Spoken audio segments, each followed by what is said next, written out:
What's up guys, this is Darkbblue, a gamer who loves Souls-like games, looter games, and every game that involves build making.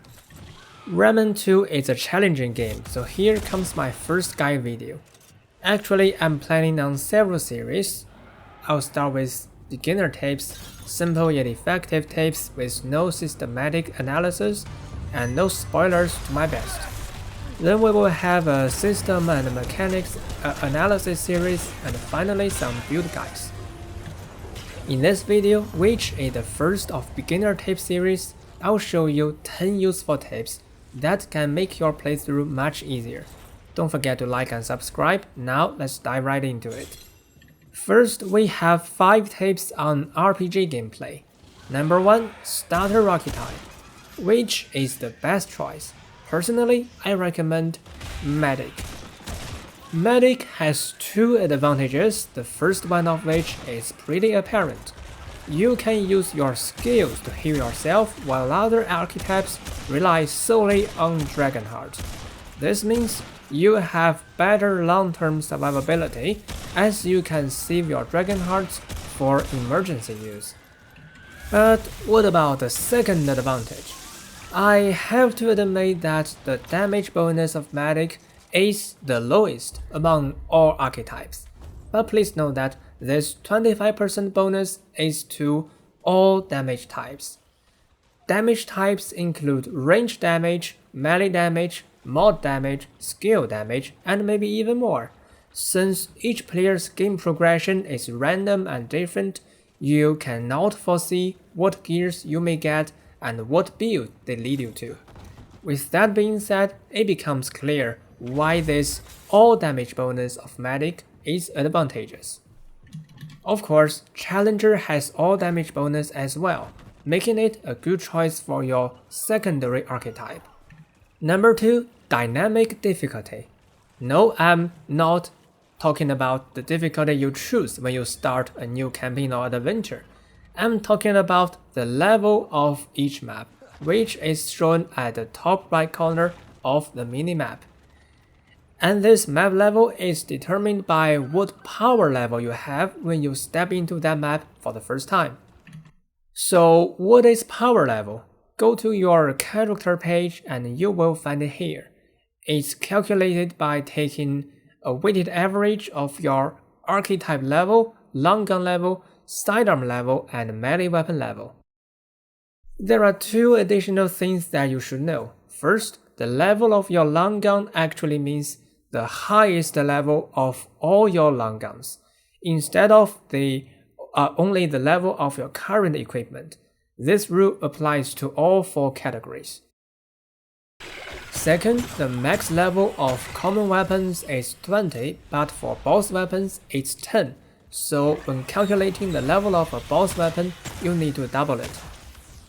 Dynamic difficulty means a lot. For example, it's a safe choice to level up all your 3 weapons simultaneously, so that each one of them matches the current difficulty.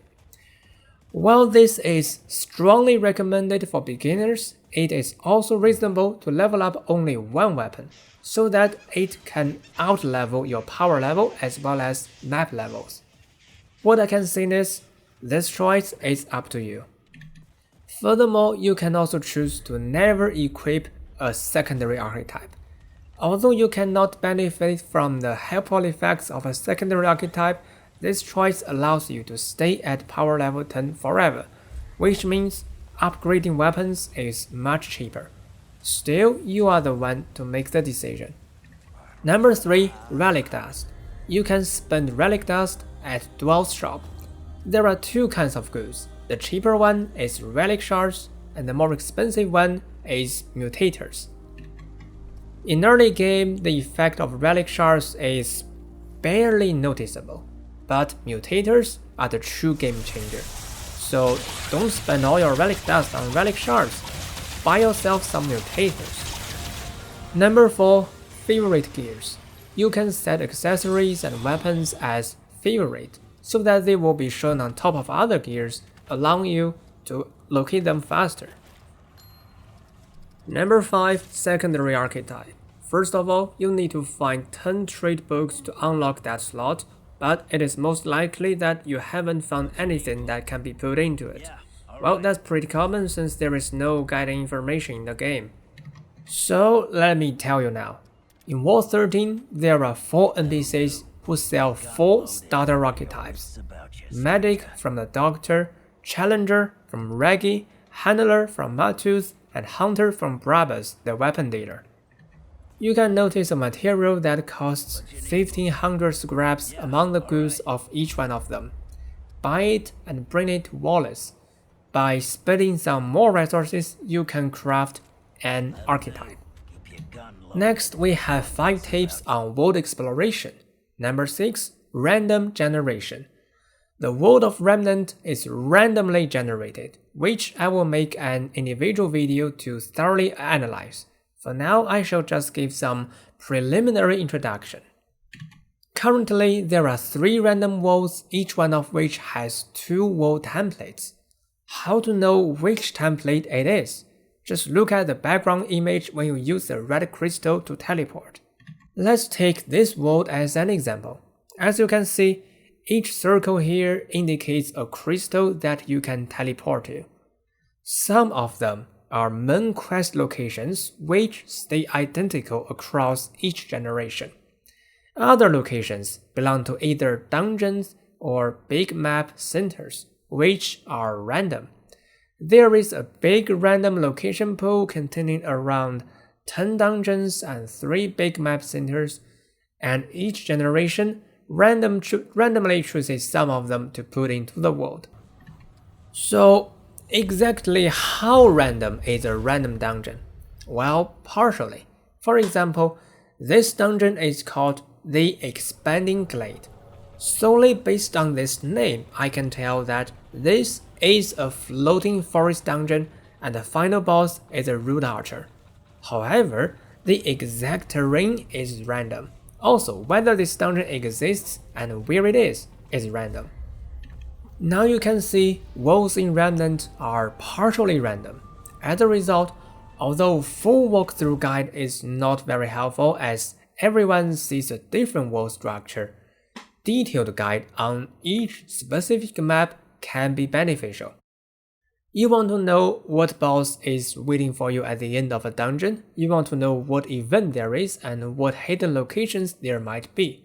Such information will be available on Wiki, YouTube forums, and Discord channels. But be warned that referring to such guides may damage your game experience. Number 7. Multiple endings and hidden locations. There are so many secrets in Remnant 2. For example, many events have multiple endings. When you notice a situation where you need to make decisions, well, this may lead to different rewards. Moreover, you will come across places that are not shown in the minimap until you step in. Look for small holes that you can crawl in, edges that you can safely drop down, and passages blocked by breakable objects. You will find great rewards in such hidden locations. Number 8. Adventure Mode. You must have realized that random world, multiple endings, and easily missed hidden locations all lead to the same conclusion. You may have to go through the same map for many times. That's when Adventure Mode comes in handy. Campaign consists of all the worlds Remnant 2 has to offer, but in Adventure Mode, you can specify a world to be generated, which makes it a more convenient way to grind loots. Just use the World Crystal in World 13 and choose World Settings. Here you can freely change between campaign and adventure with no influence on your progression. I believe that you will spend more time on an adventure than campaign if you are to grind loot and try out various builds. But you should be reminded that the adventure mode of a certain world won't be unlocked until you finish the campaign of this world for the first time. Number 9. Teleporting back to Crystal from anywhere. Well, if you have played other Souls-like games, you may know that there are 2 types of returning items.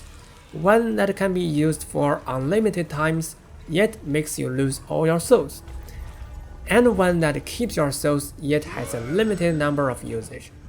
In Remnant 2, however, you only have one such item called Liquid Escape. That's because there is no death penalty at all.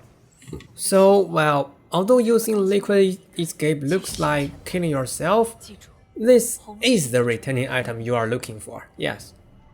Number 10. Main Quest Reward. There is a main quest in each world. However, once you defeat the world boss, the game will, well, immediately guide you to go back to the labyrinth. In such cases, don't forget that there is still a main quest reward waiting for you. If you like my stories and if you want to draw me into the depths of games, just like and subscribe. Thanks for watching, see you around.